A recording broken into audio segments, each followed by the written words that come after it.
So, recent events have me feeling really sad, and I figured while I'm here, while I have my phone and all this, I might as well just make a video speaking about what's on my heart.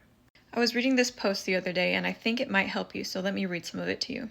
The thing to understand is that depression, even when it is trying to kill you, is defensive. Your brain exists to preserve you. It's just dumb, and how it goes about preserving is determined by evolution's good enough meat and chemistry mechanisms rather than a firm grasp of biology. You know how stuck atop a burning building people will sometimes throw themselves off in a vain attempt of surviving? That's what a depression-driven suicide is. You are under that amount of stress, often sustained for a far longer time. Your brain only understands stress. It doesn't know the causes, it doesn't know events, and it only has the one set of instinctive extreme measures to fall back on. Help your brain. Nurse it. Ask yourself where it hurts and why. Recognize that desire to die is a symptom, an injury, and not your truth.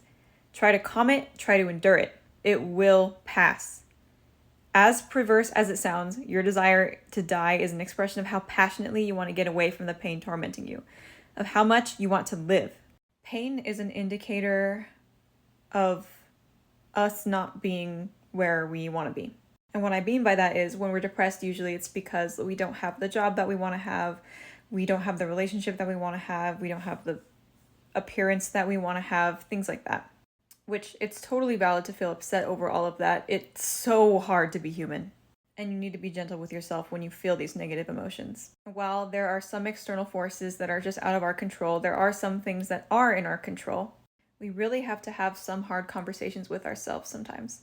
And recently I've been having a lot of these conversations with myself also, because I'm not in the place where I want to be and I want to work hard to get there. So I'm trying to find kind of the pain points to kind of prod at them and see what I can change. So like, for example, I'm feeling really isolated because I don't really have a lot of friends in person around me. So to combat that, I'm taking weekly pole dancing lessons just to get some sort of a social interaction and also some physical exercise. That's just an example, like apply it where you need it.